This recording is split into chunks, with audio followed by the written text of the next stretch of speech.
Hai Sobat Pintar, semangat pagi semuanya. Jumpa kembali bersama Bu Guru di YouTube channel Guru Mandiri. Assalamualaikum warahmatullahi wabarakatuh. Sahabat, apa kabarnya kalian pagi hari ini? Bu Guru selalu harap dan doakan agar kalian semua senantiasa dalam keadaan sehat walafiat. Tidak lupa untuk selalu bersemangat ya. Pagi ini Bu Guru akan menyampaikan materi pelajaran untuk kelas 6, tema 1, subtema 1, tumbuhan sahabatku, pembelajaran ke-1. Namun sebelum kita mulai, marilah kita awali pembelajaran kita pagi hari ini dengan pembacaan doa terlebih dahulu ya, agar kita semua senantiasa diberikan kesehatan dan juga kemudahan untuk memahami materi pelajaran yang akan Bu Guru sampaikan pada pagi hari ini. Anak-anak, coba kalian amati gambar berikut ini. Kalian perhatikan baik-baik ya. Di sini terlihat makhluk hidup di sekitar kita banyak memberikan berbagai manfaat bagi kehidupan manusia. Apa saja sih manfaat tumbuhan bagi kehidupan? Nah, di sini terdapat beberapa manfaat tumbuhan bagi kehidupan. Di antaranya adalah sebagai sumber makanan dan energi, sebagai sumber vitamin untuk kesehatan. Selain itu, tumbuhan juga sebagai sumber oksigen untuk bernafas. Selanjutnya, sebagai pengikat air tanah dan juga peneduh serta keindahan bagi bumi.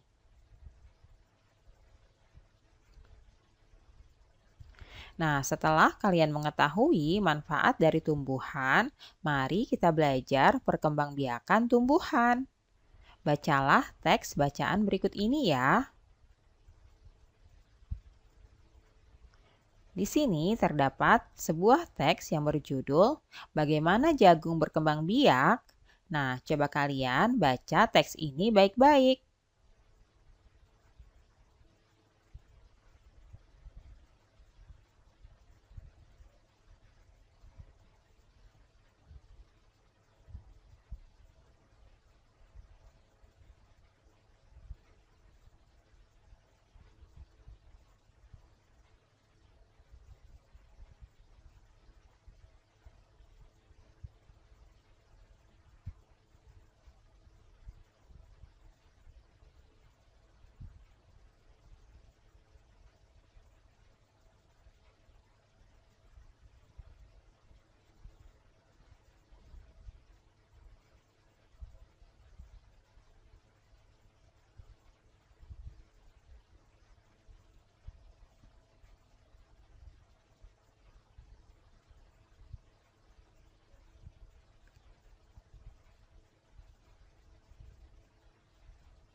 Nah, anak-anak, kalian sudah membacanya. Bacaan ini berisi tentang penjelasan bagaimana cara perkembangbiakan tanaman jagung. Nah, sekarang coba kalian tulislah ide pokok dan informasi penting dari teks yang berjudul Bagaimana Jagung Berkembang Biak dengan cara mengisi diagram berikut ini. Bagaimana jagung berkembang biak? Pada paragraf pertama, ide pokoknya adalah jagung merupakan salah satu tanaman yang dijadikan bahan makanan pokok di berbagai negara, salah satunya di Indonesia. Paragraf kedua, jagung dikembangbiakan dengan menanam bijinya. Paragraf ketiga, pembuahan pada jagung terjadi ketika serbuk sari jatuh di kepala putik. Paragraf keempat, bunga yang mengalami pembuahan akan terus tumbuh dan berkembang menjadi jagung. Dan pada paragraf kelima, biji jagung yang sudah tua bisa ditanam kembali dan akan tumbuh menjadi pohon jagung. Nah, anak-anak, itulah tadi ide pokok pada setiap paragraf bacaan yang sudah kalian baca tadi. Tumbuhan jagung berkembang biak dengan bunga. Tepung sari pada bunga jagung akan terbang terbawa angin ketika angin bertiup. Tepung sari yang terbawa angin Sebagian akan jatuh di kepala putik yang terletak di bagian bawah bunga pada pohon jagung yang lain. Ketika itulah terjadi pembuahan. Nah, kali ini kita akan belajar tentang perkembangbiakan secara generatif. Bagaimana proses perkembangbiakan generatif itu? Sebelumnya, kita akan belajar tentang bagian-bagian bunga ya. Nah, ini adalah bagian-bagian bunga. Yang pertama adalah mahkota. Berikutnya ada kepala sari. Kemudian ada benang sari. Lalu ada juga kepala putik dan tangkai putik. Selanjutnya ini adalah kelopak bunga. Lalu ini merupakan bakal biji. Nah, ini adalah dasar bunga ya anak-anak. Dan yang terakhir ini merupakan tangkai bunga.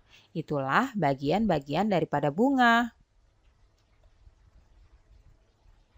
Nah, proses perkembangbiakan generatif seperti berikut ini ya anak-anak. Perkembangbiakan generatif atau secara kawin itu terjadi melalui proses penyerbukan dan pembuahan. Perkembangbiakan generatif pada tumbuhan diawali dengan penyerbukan, yaitu melekatnya atau jatuhnya serbuk sari ke kepala putik. Setelah terjadi penyerbukan pada serbuk sari, tumbuh buluh serbuk sari yang menuju ke ruang bakal biji. Kemudian serbuk sari akan masuk ke ruang bakal biji melalui buluh serbuk sari. Di bagian ruang bakal biji terjadi pembuahan, yaitu peleburan serbuk sari atau sel kelamin jantan atau spermatozoid dengan kepala putik atau sel kelamin betina atau disebut juga sel telur. Nah, hasil dari pembuahan itu dinamakan zigot ya anak-anak. Kemudian zigot itu akan berkembang menjadi sebuah lembaga. Lembaga ini merupakan bakal biji yang nantinya akan menjadi biji, lalu menjadi bakal buah, dan kemudian menjadi daging buah. Nah, lembaga yang berkembang di dalam biji itu nantinya akan ditanam dan menjadi bakal calon tumbuhan baru anak-anak. Itulah tadi proses perkembangbiakan secara generatif ya. Anak-anak, tumbuhan yang berkembang biak secara generatif itu antara lain ada padi, mangga, durian, jambu, dan juga tanaman yang lainnya, yaitu tanaman yang memiliki bunga dan juga berbuah. Nah, tugas kalian di rumah, amatilah lingkungan di sekitarmu. Temukan satu jenis tumbuhan yang sedang berbunga. Kalian gambarkan bagian-bagian bunga tersebut dan tuliskan cara penyerbukannya ya. Nah, kalian bisa tuliskan di tempat seperti berikut ini. Selanjutnya, ayo berdiskusi. Menurutmu, apa sih manfaat perkembangbiakan generatif? Nah, kalian bisa cari tahu informasinya lalu tuliskan pada tempat yang disediakan. Berikut ini beberapa manfaat perkembangbiakan generatif. Yang pertama, dapat memperbanyak pengembangan varietas tanaman baru dengan sistem penyilangan. Yang kedua, menghasilkan bibit yang memiliki akar dan batang yang kuat. Yang ketiga, melestarikan keanekaragaman hayati. Dan yang keempat, menghasilkan tanaman yang lebih tahan lama. Anak-anak, bunga yang indah bukan hanya tumbuh di Indonesia. Negara-negara lain seperti negara tetangga pun memiliki bunga yang cantik. Karena kondisi geografis yang hampir sama, bunga yang tumbuh tidak jauh berbeda jenisnya. Bunga kembang sepatu contohnya, tumbuh di Indonesia dan Malaysia. Bunga ini dapat digunakan sebagai pewarna. Di Malaysia, bunga kembang sepatu ini dinamakan bunga raya dan merupakan bunga nasional. Berikut ini bunga dorcampa atau bunga Kamboja. Dapat ditemukan di Indonesia dan Laos. Di negara tersebut, bunga ini digunakan untuk dekorasi upacara keagamaan dan penyambutan tamu. Malaysia, Laos, dan Indonesia hidup berdampingan. Meskipun berbeda negara, namun ketiganya memiliki persamaan dalam kehidupan sosial dan budaya.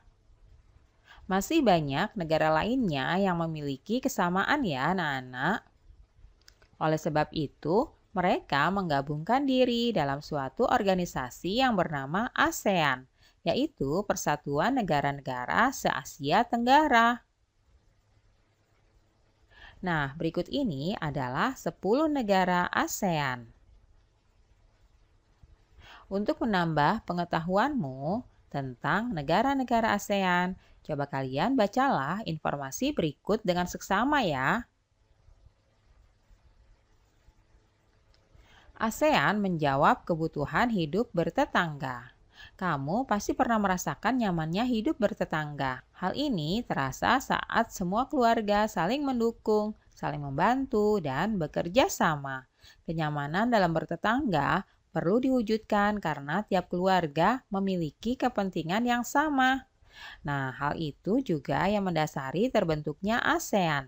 ASEAN adalah sebuah organisasi internasional yang beranggotakan negara-negara di kawasan Asia Tenggara. Negara-negara ini bersatu karena adanya persamaan letak geografis dan kemiripan budaya. Kepentingan yang sama dalam memajukan pertumbuhan ekonomi, sosial budaya, serta menjaga keamanan kawasan menjadi dasar pertimbangan para tokoh-tokoh dunia pendiri ASEAN. Pada tahun 1967, ASEAN berdiri atas dasar Deklarasi Bangkok. Saat itu, tokoh-tokoh dari 5 negara yang terlibat dalam diskusi menjadi pencetus dan pendiri organisasi ini.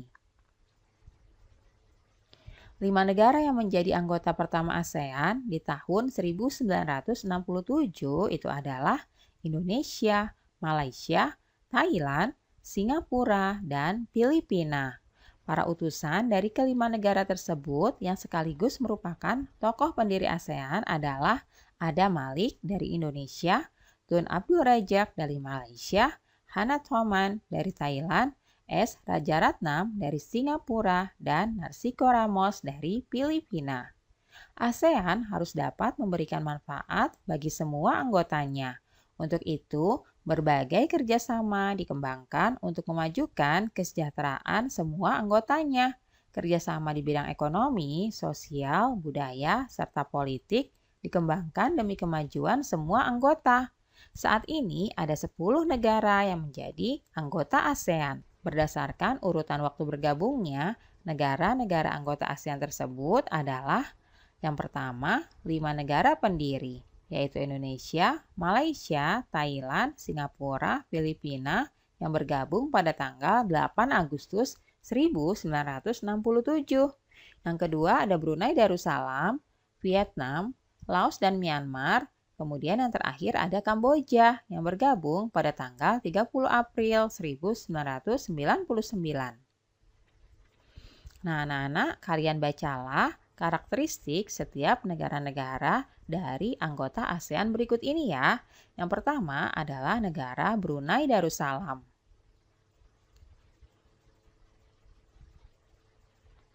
Yang kedua, negara Malaysia.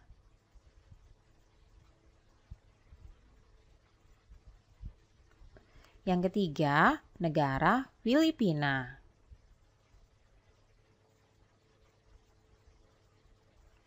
Yang keempat, negara Kamboja.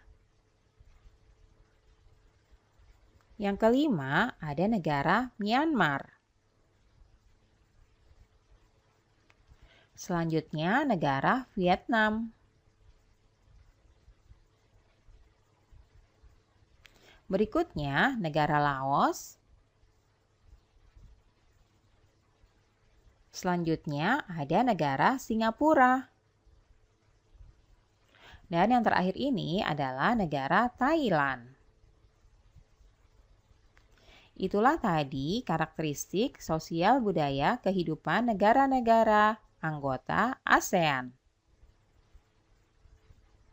Nah, bagaimana dengan kehidupan dan budaya Indonesia?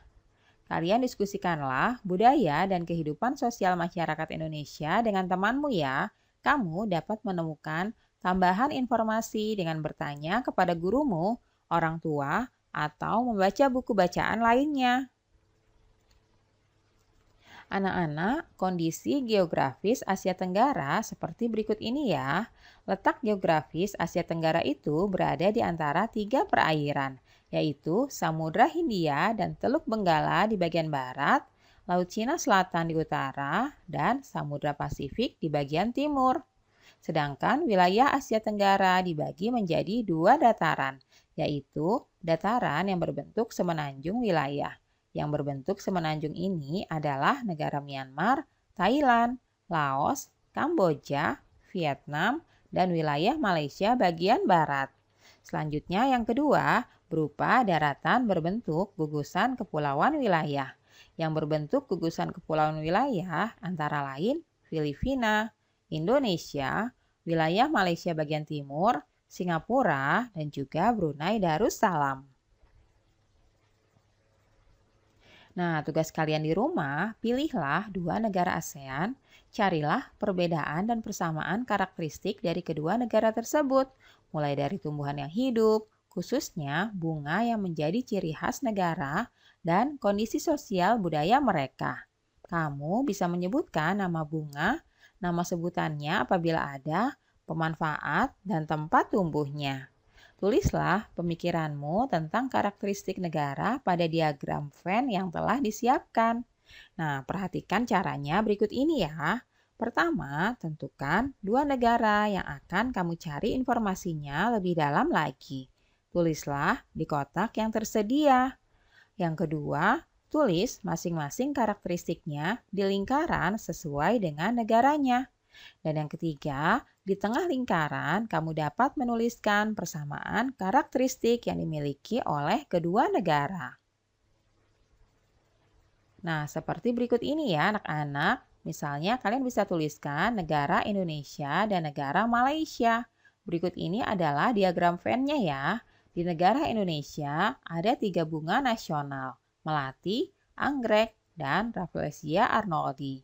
Kemudian di Indonesia terdapat lebih dari 300 etnik atau suku bangsa, dan Indonesia memiliki kota budaya yaitu Yogyakarta dan juga kota pariwisata yaitu Bali. Sedangkan di negara Malaysia terdapat bunga nasional yaitu bunga raya. Terdapat 3 kaum utama, Melayu, Cina, dan juga India. Malaysia juga memiliki kota Georgetown dengan ragam jenis budaya. Banyak gedung peninggalan Eropa, dan bangunan Melayu Tionghoa. Nah, itulah karakteristik dari negara Indonesia dan Malaysia. Sedangkan di antara mereka ada persamaannya. Kita tuliskan di tengah diagram Venn berikut ini ya, yaitu Indonesia dan Malaysia sama-sama rumpun bangsa Melayu, memiliki akar budaya yang sama, dan menggunakan bahasa Melayu sebagai bahasa resminya. Nah, kalian bisa tuliskan ya di buku latihan kalian. Alhamdulillah anak-anak, pembelajaran hari ini sudah selesai. Terima kasih sudah menyaksikan video pembelajaran pada pagi hari ini. Sampai jumpa lagi pada video pembelajaran selanjutnya ya. Salam sehat dan tetap semangat. Wassalamualaikum warahmatullahi wabarakatuh.